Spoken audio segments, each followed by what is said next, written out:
আপনার আপনার সম্পর্কে অনেক সময় নিউজ পেপারে অনেক কিছু লিখা হয় যে হ্যাঁ, সে বিভিন্ন জায়গায় যাচ্ছে, প্রোগ্রামের ফিতা কাটছে, ওইভাবেই সে বেশি আলোচনায় থাকছে। বাট কাজ দিয়ে কি অপু বিশ্বাস পিছিয়ে যায়নি? আপনার ব্যক্তিগত জীবনে আপনার যে ১ম বিয়ে, সেখানে কাবিন কত টাকার ছিল?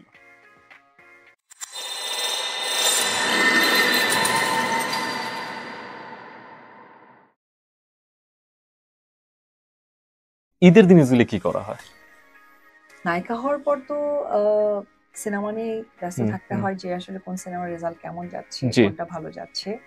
আর যখন আবার বাচ্চা পরে ঈদগুলো পেয়েছি, সেই হুম, ঈদগুলোতে আসলে একটু বাচ্চাকে নিয়ে সময় দেওয়া হয়। হুম। আর বাচ্চা এবং কেরিয়ারের আগের ঈদগুলো ছিল জি, কখন আমি বান্ধবীর বাবা মার কাছ থেকে, আমার বাবা মার কাছ জি। থেকে আমি সালামি পাবো, গিফট পাবো, এই চিন্তাটা থাকতো। খুবই পছন্দের একজন মানুষ আছেন আমাদের সাথে। আপুর কাছে পরের যে কোশ্চেনটা নিয়ে যেতে চাই সেটা হচ্ছে গিয়ে আ আপনার অনেক ফ্যান ফলোয়ার্স আছেন যারা কিনা শুরু থেকে আপনার মুভিগুলো দেখছেন, আপনাকে ফলো করছেন। সো আপনার কাছে কি মনে হয় যে আপনার যারা ভিউয়ার্স আছে তাদের প্রতি এখন আপনি আসলে সুবিচার করতে পারছেন? বিকজ যেই অপুকে মানুষ ভালোবাসতো বা যেই অপুকে মানুষ দেখতো টিভি পর্দায়, বড় পর্দায়, তাকে কি তারা এখন মিস করছে না? কিংবা আপনার আপনার সম্পর্কে অনেক সময় নিউজ পেপারে অনেক কিছু লিখা হয় যে হ্যাঁ, সে বিভিন্ন জায়গায় যাচ্ছে, প্রোগ্রামের ফিতা কাটছে। সে তার কাজের চেয়ে তার এখন পার্সোনাল লাইফের ইস্যুস গুলো নিয়ে তার কন্ট্রোভার্সি বেশি। ওইভাবেই সে বেশি আলোচনায় থাকছে। বাট কাজ দিয়ে কি অপু বিশ্বাস পিছিয়ে যাচ্ছে?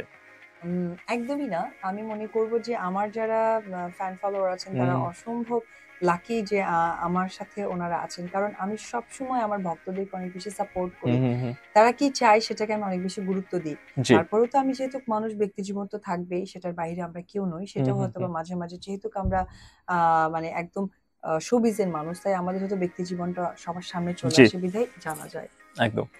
আর ফিতা কাটার ব্যাপারটা আসলে খুবই ইন্টারেস্টিং। হুম, হুম, সেটা হচ্ছে যে দেখেন, যার জনপ্রিয়তা হুম, থাকে, হুম, হুম।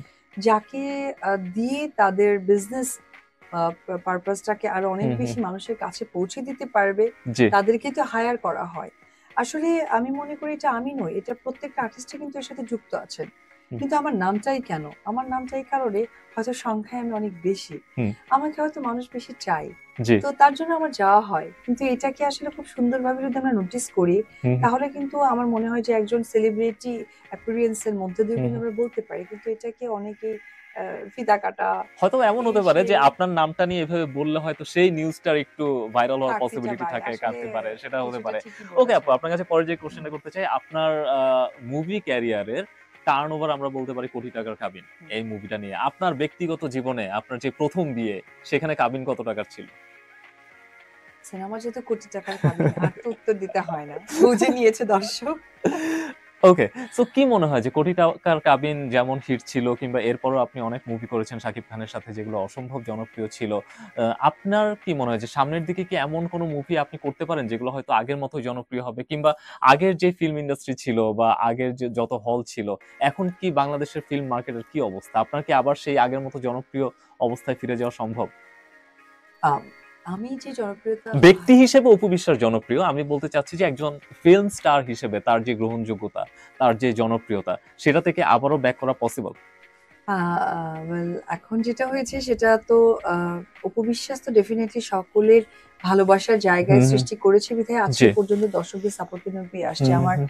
ভালো মন্দ যে সময়ই গেছে না কেন, জি। আমি আমার দর্শকদের অনেক সাপোর্ট পেয়েছি। হুম, হুম, হুম।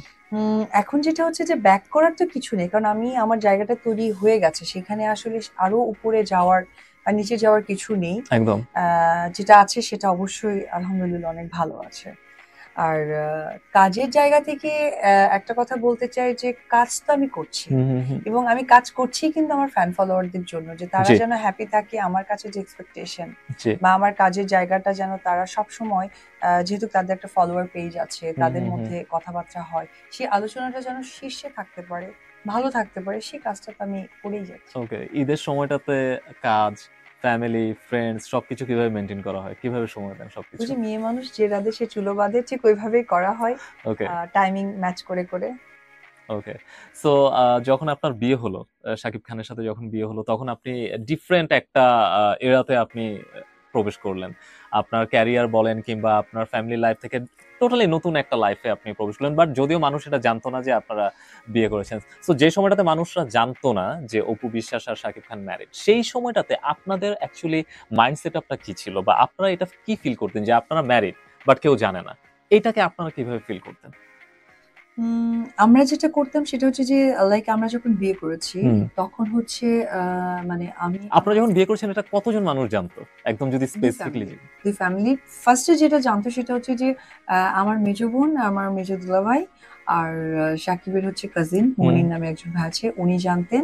আর সাকিবের আরেকটা ফুফাতো ভাই আছে, হুম, হুম, হুম। তানভীর ভাই। জি। তো ওনারা মিলে জানতেন। হুম, হুম। পরে প্রায় ২-৩ মাস পর আর কি সাকিব এটা ওর ফ্যামিলিকে বলেছে, এবং সাকিবের সাথে আলোচনা করে আমি আমার মাকে বলেছি, আমার বাবাকে বলেছি।